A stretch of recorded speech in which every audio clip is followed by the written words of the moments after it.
So, what do we mean by critical section problem? Consider that I have a system with n processes. Each of these processes have at least one segment of its code which is critical. In what manner? In a manner that in this section, the process may be changing common variables, updating tables, writing to files that are shared.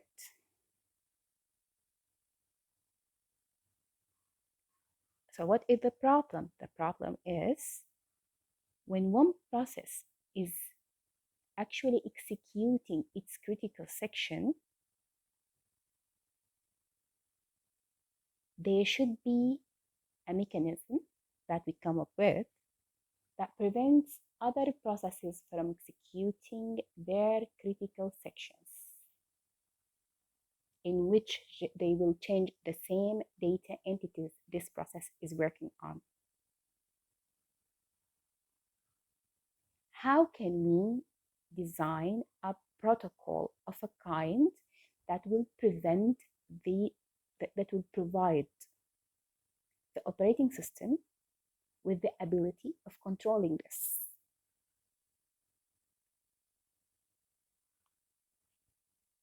Of controlling which process will enter its critical section and prevent other processes from entering their critical sections until the process I finishes executing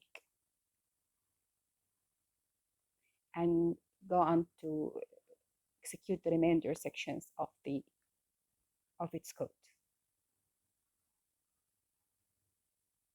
It will roughly look like this. Every process will be executing normally until it reaches its critical section. It will enter its critical section, exit from its critical section, and run the rest of the code. The section between these two boxes should never ever be executed by two processes at the same time. Two processes that share this common data entity, variable, file, table, database, whatever it is.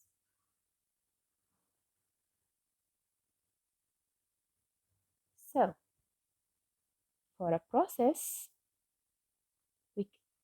so how can we do this? We can simply say that we will give processes turns. It's in whatever order we wish.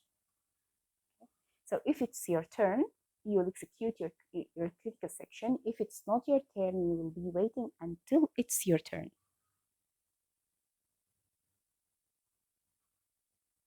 It's simple. It's very straightforward. So what if it is my turn and I don't want to execute my critical section? I have no interest in this for now. And it's not your turn, it's mine, but you are interested. You need to execute your critical section. You will be waiting until the turn changes. So that is a wait. It is. For a solution, that's why we have conditions. For a solution for the critical section problem to be correct, it has to satisfy three main conditions: mutual exclusion, progress, and bounded waiting. What does that mean? Mutual exclusion means only one process can be executing its critical section. If a process is executing in its critical section, no other process will ever be allowed to execute its critical section. So processes are mutually excluded. While progress is about not allowing a process is not executing in its critical section to prevent other processes from executing in their critical sections. If I'm not interested, I cannot stop you if you are interested.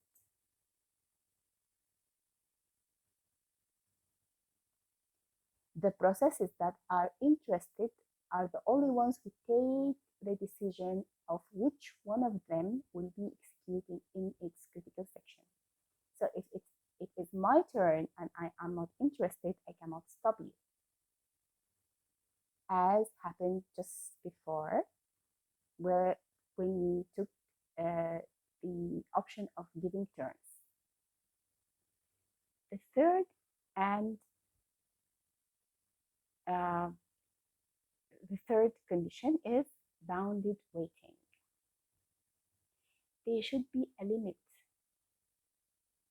for the time a process shall wait after it declares its interest in executing its critical section. It cannot wait indefinitely. So, three main conditions. Mutual exclusion. Only one process can be executing its critical section. Progress. A process that is not interested in executing its critical section takes no part of taking the decision of which process will execute in its critical section. And after a process declares its interest in executing it in its critical section, it shouldn't be waiting indefinitely. Two more things to remember, to take into consideration, that you should assume that all processes are actually executing in non-zero speed, and they are executing. They're not pausing for any reason. And you should make no assumptions about the relative speed of any process, which one is faster and which one is slower. It's none of your business. They are all executing in non-zero speed. That's it.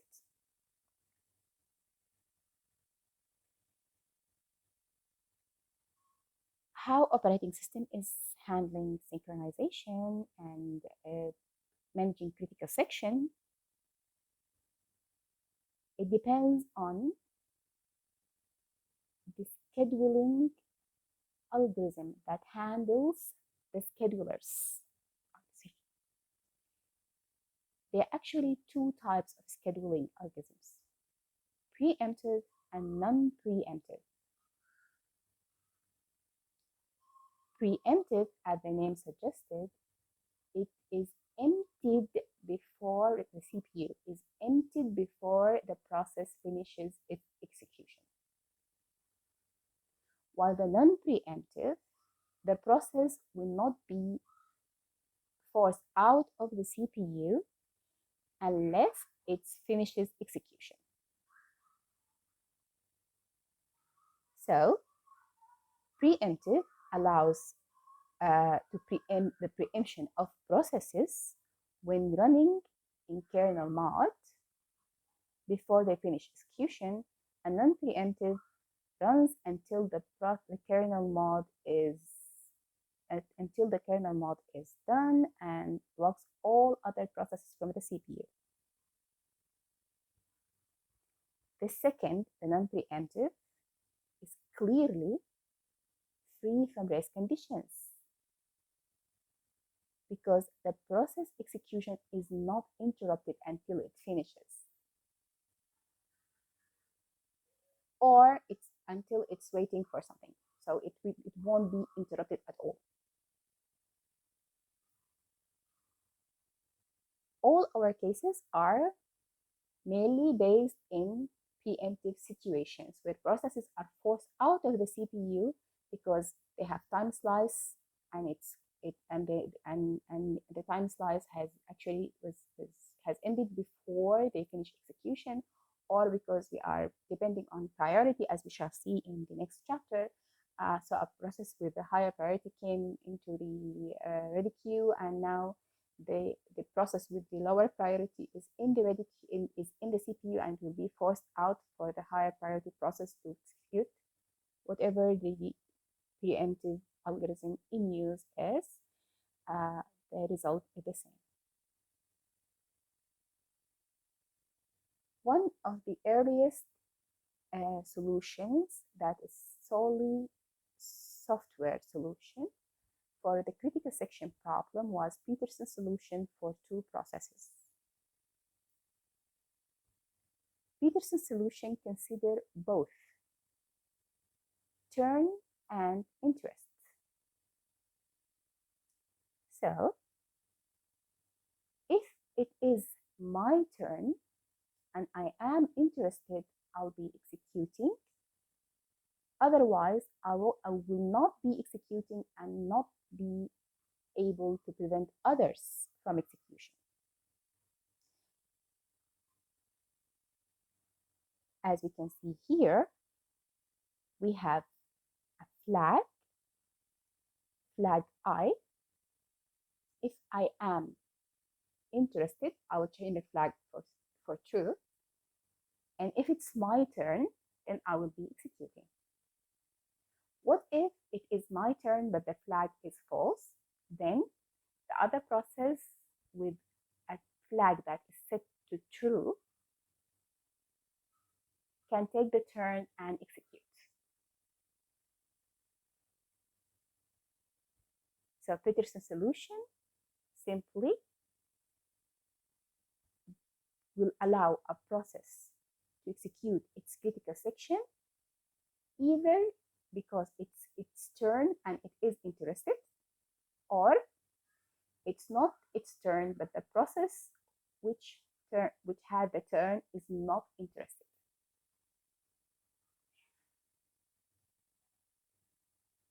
Clearly, it satisfies the mutual exclusion condition, and it will actually برضو satisfy the progress condition, because if the process had the turn and it's not interested, it cannot stop the other process from executing in its critical section. And it will satisfy the third condition of bounded waiting, because the process will wait only for one turn. Because if process I was interested and it was its turn, when it finishes, it will switch the turn to process J. This is one of the earliest, simplest software-only solutions that satisfy all the three conditions that makes this solution a correct solution for the critical section problem.